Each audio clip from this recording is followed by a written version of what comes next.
Okay, welcome back. So we started talking about complex potentials, and I tried to show you that the complex potential is actually just a combination of the stream function and the potential function, or the real part of the complex potential corresponds to our classical potential, and the imaginary part corresponds to our stream function. And this just creates a very, let's say, simple, very coherent way of writing down potential flow solutions in a very compact form to take simply the derivative with respect to z, the complex variable z, to obtain the velocities u and the velocities v. We looked at this for the example of the stagnation point flow. Let me switch back to my slides to show you that. So we looked at this on the example of the potential flow, where, the stagnation point flow, where the complex potential is simply this monomial A times Z squared.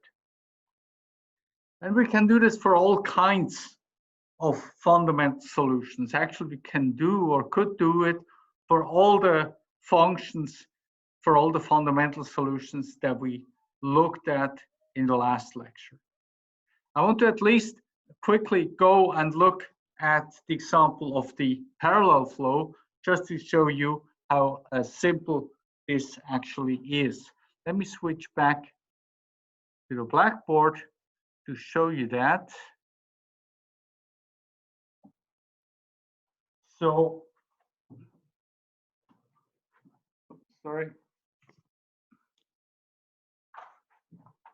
the complex potential for a parallel flow is simply given by A times Z. So instead of Z squared, which was the stagnation point flow, now it's just A times Z, a linear function in Z, where A is a constant or a parameter or a variable, and it's useful to choose it like that. A is any complex number, and if we choose it to be u minus IV times Z, so this would be our choice for A, then let's see what we obtain. dW dz, obviously the derivative of W with respect to Z is just A, or it's just U minus IV, from which immediately follows the velocity U equals to capital U and the velocity V equals to capital V, right? Which is rather simple and obvious. So clearly this describes a parallel flow going or with components capital U, capital V. Let me draw this again. So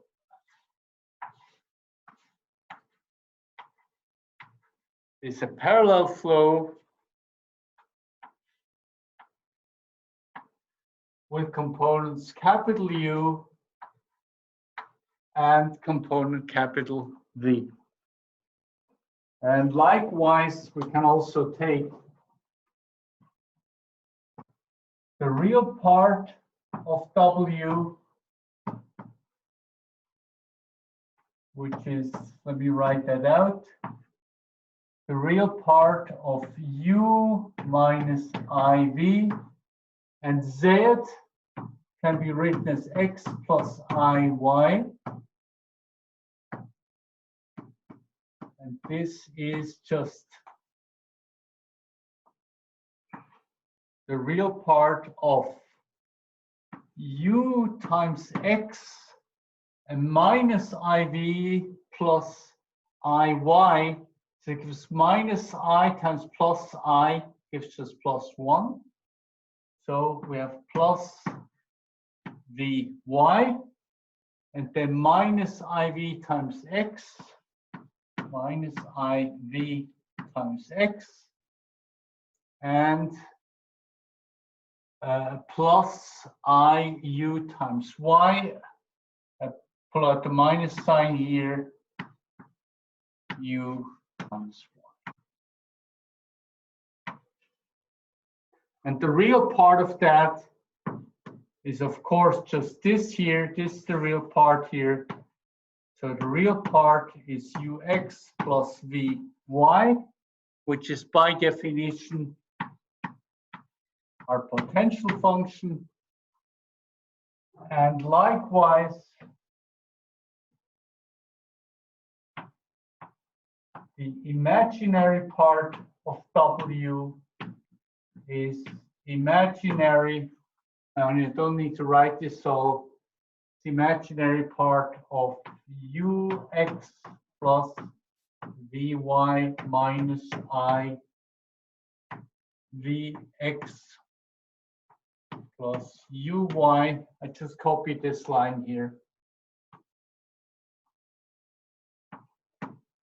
And the imaginary part of this is just this part here with the minus sign. So it's a minus Vx minus Uy, which happens to be, sorry, I think I missed the, yeah, it's a minus here. No, yeah, it's a minus here. Which happens to be, yeah, that's right, sorry. The stream function, and you can look up in your notes from last hour. This is the potential of the parallel flow, and this is the potential of the stream function. So this is just for checking that everything is all right. Huh? Okay, so that's quite simple. Huh? This simply is the complex potential for a parallel flow, A times Z, where A tells us in which direction this flow goes. Switch back to the slides. Yes, then we have that one. That's a real nice solution here, which is worthwhile to look at. So what does it say? A corner flow. The Wz is equal to A times Z to the power of N, where N determines the angle of the corner. And let's draw an image, a picture here, a sketch on the blackboard.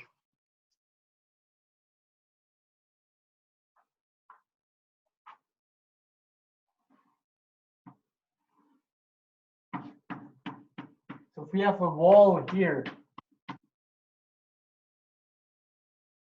and we define this as the corner angle, and the corner angle is given by pi divided by n. If we want to have a right angle, the right angle is pi half, right, in radians. So n will be 2. For n equals 2 corresponds to alpha 90 degree, right? Or n equals 4 corresponds to alpha equals 45 degree. So Wz equals A times Z to the power of n, be it 2, be it 4, be it any number. It doesn't have to be a discrete number. It can be any kind of number. We end up with the potential for that. So that means we can very easily determine streamlines in a rather complex geometry. Yeah? It doesn't even have to be a rectangle. Even the case of N1 has a meaning. What is N1? Well, N1 means alpha equals pi, which is 180 degrees. So what is a corner of 180 degrees? Well, that's just a parallel flow, right?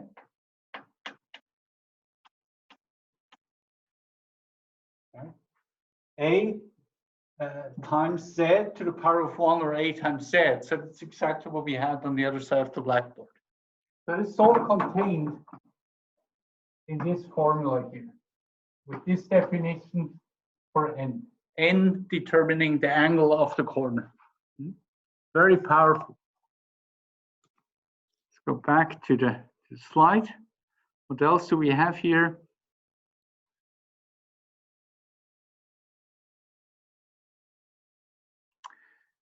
We have our vortex again. We have our irrotational vortex, for which the potential, sorry, I'm looking for a mouse pointer. Here it is. For which the potential is now a logarithmic function. I told you logarithms are also analytic functions, except in the center.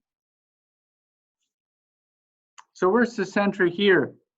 Well, here's actually a little trick. Everything is shifted by a coordinate z prime. So what does that mean?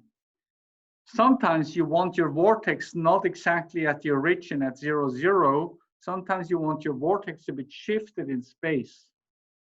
So you can determine where you want the center by setting this variable z prime. Right? So this variable z prime determines where your vortex is located, or where the singularity of the vortex is located. Because whenever z is equal to z prime, the logarithm, it's a logarithm of 0, you're at the singularity. Now, logarithms are a bit difficult in complex values, well, at least as long as you use this representation of a complex number. The one with x and y, but there's an alternative way to write down a complex number, and I'm sure you have seen that. Let me switch back to the blackboard to explain that to you. So a complex number, maybe I'll start second blackboard for that. What we have done so far, we translated our classical Cartesian coordinates x, y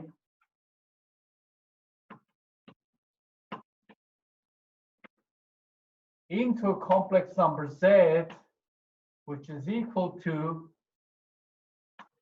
x plus iy. And this is how we translate Cartesian coordinates x, y into a complex number. Now we can do almost the same thing by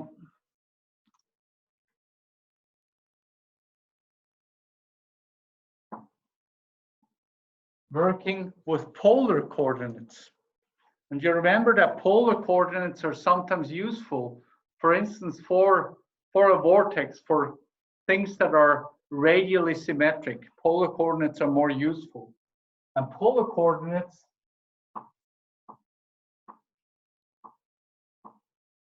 have a radius r and an angle theta. And in complex number theory, you can also write any complex number z equals x plus psi y as r times e to the I theta. That's just another way of writing a complex number.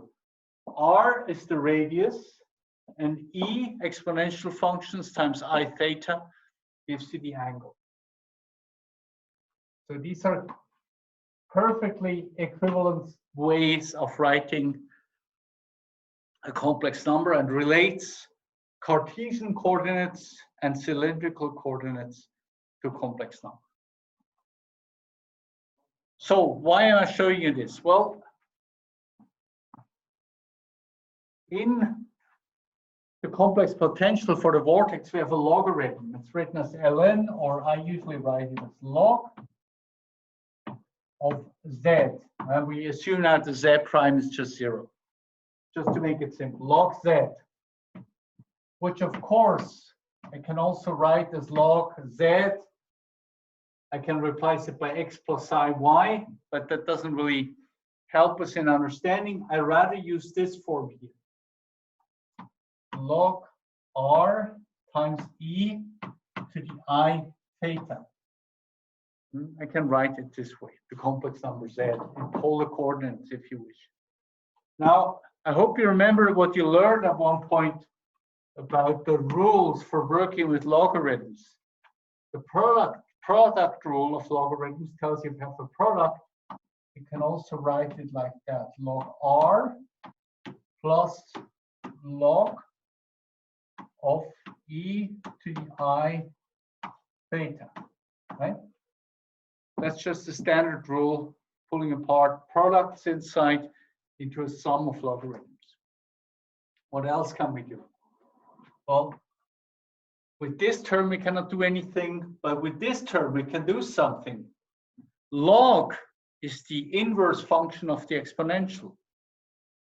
So taking exponential of EIY and then the logarithm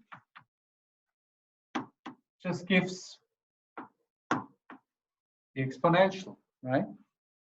So what that means, log of z can just be written as log r, this term here,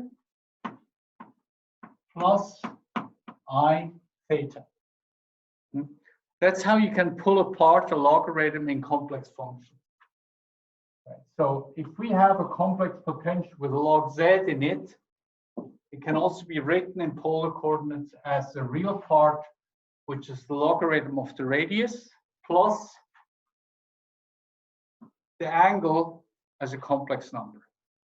That's another way of writing the logarithm. Now let's go back to our slide, because there you will exactly rediscover that. We have here the log of z minus z prime. And so the angle here, which is here called theta prime, is pulled out. It doesn't have the logarithm in it. There's no I in front because it is multiplied by an I. And the real part is the log of r, or r prime in that case, and it's multiplied by minus I. This is the minus I coming from it. Okay, so you can write the complex potential for an irrotational vortex like that, as gamma times theta over 2 pi minus I gamma over 2 pi times ln r.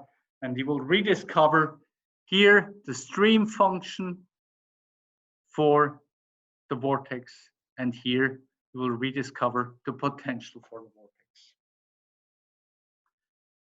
And now again, we make the same story as we did last week.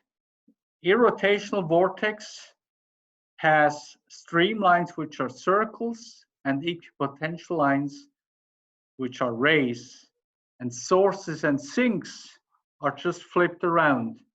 There, the streamlines are the rays, and the equipotential lines are the stream functions. Sorry, are circles. So the two roles have flipped. Now try to think of what this means in terms of complex potential. If you exchange the potential with the stream function,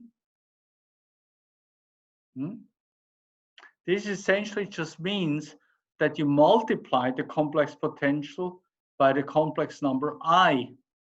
So the real part is multiplied by the complex number I, so it becomes a complex number, and the complex number is multiplied by a complex number, so it makes it a real number.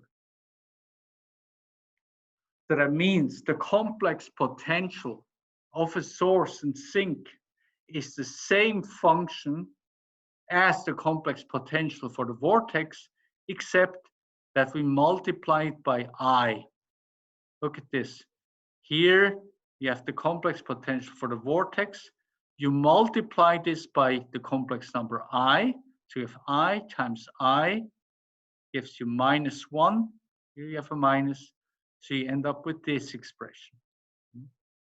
So it looks almost the same, except that once it's multiplied by I and once it isn't, which flips the role of stream function and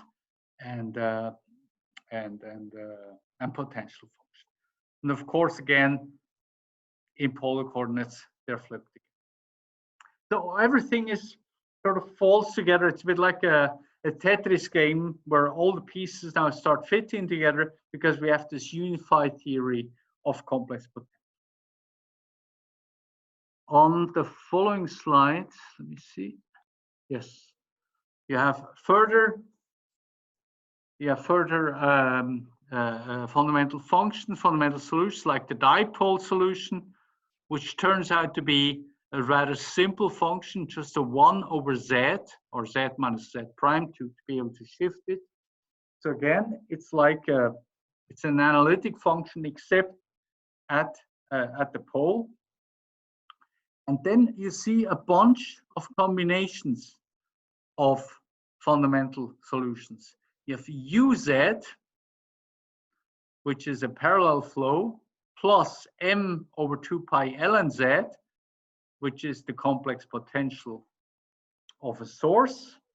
And when you add the two, we have our blunt body from before, right? You remember the blunt body where the flow is going around and we have a stagnation point in front.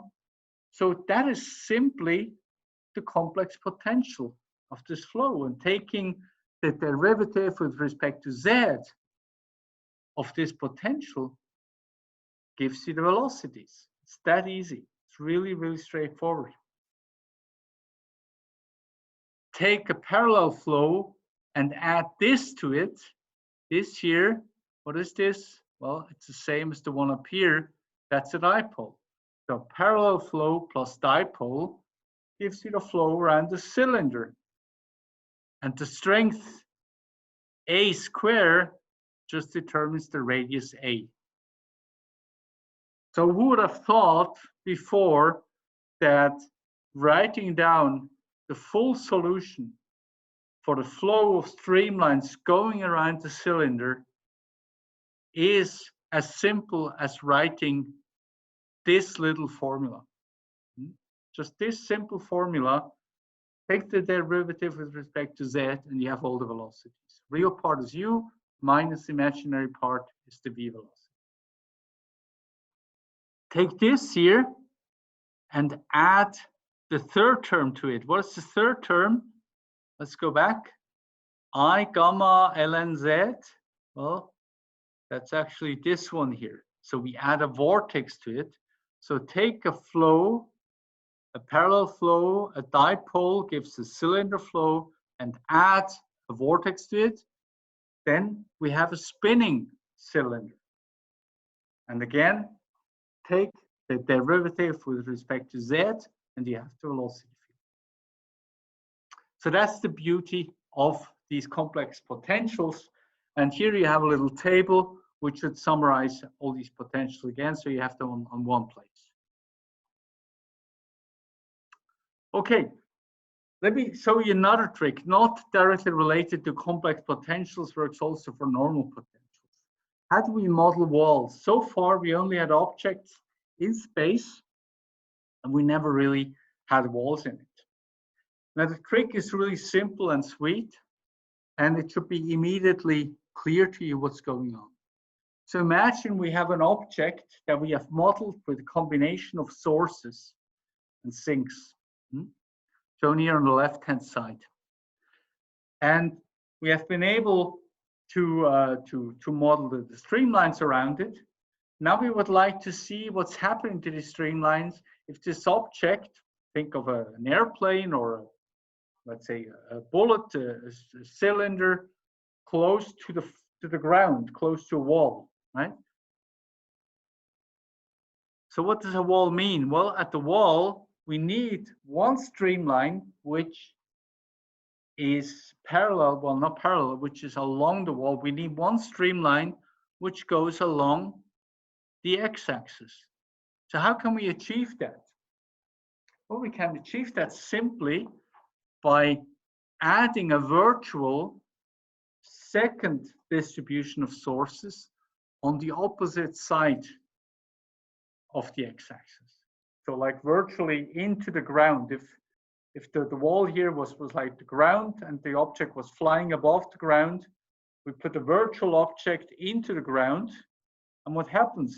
So if you have sources above which create a flow going downward, you will have exactly the opposite sources from the bottom.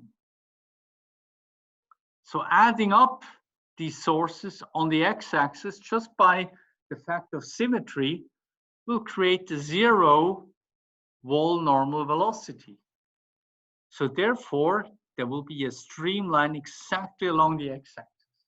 So that's how you're modeling the effect of a wall. You can, for instance, model the effect of a rotating cylinder which has a lift, and then you put the cylinder close to a wall and you see how the lift is changing. Or here, it's just a simple example of a pair of sources, one to the left and one to the right. And you see the streamlines in the center along the y-axis cancel, and you obtain a single streamline along the y-axis. So this is like the model of a vertical wall. Huh? You can think of everything on the left being in the wall, and on the right, you have a source close to a wall. So this is another beautiful little example of what you can do with stream functions.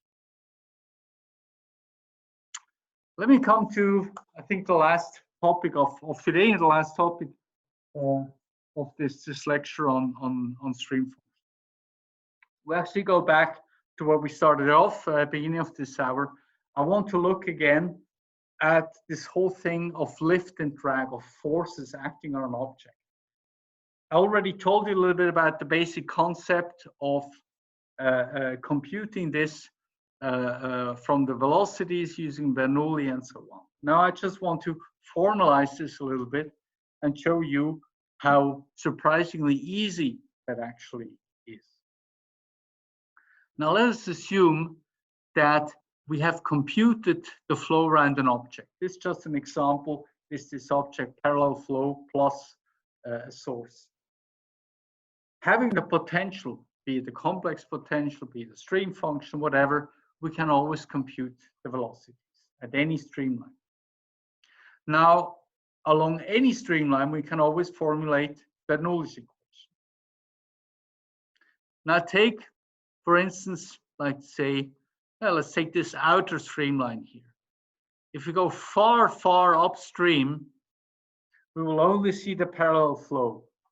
And there we know exactly we have ambient pressure from the outside, plus a velocity capital U. That's like the velocity that we have been setting by the parallel flow. So very far upstream, we have this term here on the left-hand side. P infinity plus 1/2 rho U squared, capital U squared. This is like the point that we know far, far upstream from the object. And then along the streamline, anywhere along these streamlines, we have velocities U and V that we can compute from the potential. And the local pressure there will be P. And Bernoulli tells us that the sum of this pressure P plus 1/2 rho, now the whole velocity, which just happens to be from Pythagoras, U squared plus V squared, that's like the total velocity magnitude square, that this expression on the right-hand side must be equal to the pressure on the left-hand side. Now it's straightforward to bring all the pressures to the left-hand side and bring all the velocities to the right-hand side. And we obtain P minus P infinity. So that's the pressure difference, where you have a pressure increase or pressure decrease relative to the ambient pressure. can be written as Cp, it's a non-dimensional parameter, times 1/2 rho u squared. If we define it like that, and that's something Buckingham pi tells us that we can do that, Cp is simply 1 minus u squared plus v squared divided by capital U squared. Simple, just plug in this definition for Cp and multiply through, and you will exactly obtain Bernoulli's equation. Now, there's no magic here in this, it's just a slight rearrangement. But the beauty of this is that we see that this pressure coefficient, this non-dimensional pressure coefficient, it's a bit like a drag coefficient, but now it's for the pressure, is given by this surprisingly simple formula. 1 minus, u squared plus v squared, which is just the magnitude of the velocity vector, length of the velocity vector, divided by capital U squared. And this is not just true for this particular object, for this particular flow. Any flow, any object subject to a parallel flow, capital U, along any streamline, the pressure coefficient Cp is given by this simple formula. 1 minus local velocity magnitude squared divided by U squared. As simple as that. So computing the local pressure anywhere in a flow field is a really simple exercise. If we do this for the flow around the cylinder, we just look up the potential for the parallel flow, right? Which happens to be Ux is now a real potential, not a complex potential, which would also work with the complex potential, of course. And we look up the potential function for a dipole. And if you go in your table, you'll see that that a dipole looks like that. So you add the two, and you can compute the velocity field. And it takes a bit of math, and we're not going to go through that, but it's a straightforward exercise to compute the local velocity, actually the tangential velocity on that streamline on the surface of the cylinder. And what you will find here is actually that this velocity is minus 2u times sinus theta. It's actually worthwhile to quickly look at that so you know what we actually mean by that. So let me stop here and go back to the blackboard.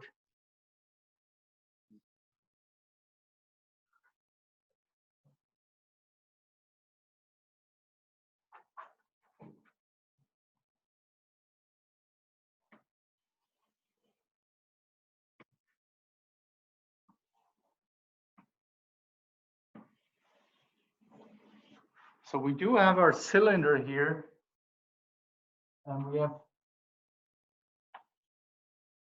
streamlines going around it.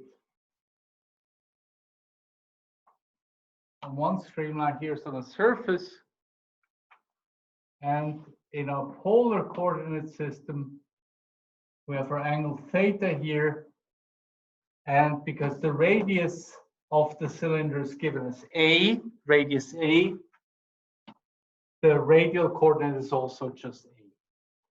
And we have the velocity u of theta equals minus 4.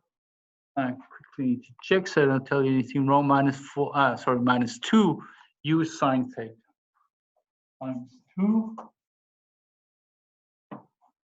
u sine theta. So that means for theta equals 0 degree, we're going to do 90 degree and 180 degree. The sine of 0 degree is 0. So the velocity u theta will be 0. The sine of 90 degrees is exactly 1. So we have a velocity minus 2u, and at 180 degrees, sine theta will again be 0, so we have again 0. So what does this mean? Now, mind you, the velocity u theta is pointing in this direction, this opposite direction. That's how the coordinate system is defined. So we have a 0 velocity here at 0 degrees and 0 velocity here. So we have 2 stagnation points, as is clear. And we have here at 90 degrees, we have a velocity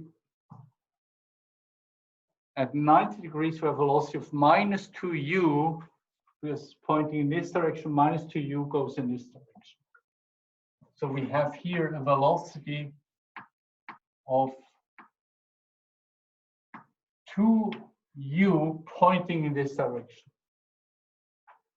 So if we have a parallel flow coming at velocity capital U, we'll have here on top a velocity 2u. What does this mean for our pressure field? Our pressure coefficient Cp is 1 minus u squared, or let's say, because the velocity magnitude is just u theta squared divided by u squared. We just simply plug in that thing here. So Cp will be equal to 1 minus 4 u squared sine squared theta over u squared, or simply Cp is 1 minus 4 sine squared theta. Simple as that. What does this mean for the cylinder? Essentially, it's summarized here. The pressure coefficient is 1 minus 4 sine squared theta.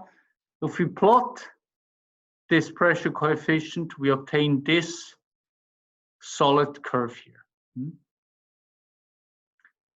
At the trailing edge at 0 degrees, so that's this point here, we have a positive pressure pushing inward. At either side, stagnation point upstream, stagnation point downstream. And we have negative pressure, so something pulling up at 90 degrees pulling up, but on the opposite side, minus 90 degrees is pulling it down. So everything cancels each other. The pressures pushing forth and back cancel, and the lift forces pushing also cancel each other. So we get 0 drag, which is a problem, but we also get 0 lift. If we do the same with the rotation, so we add this here, for the potential is now the real potential, it's now an arctange. We see that the velocity on the surface is not minus 2u sine theta anymore.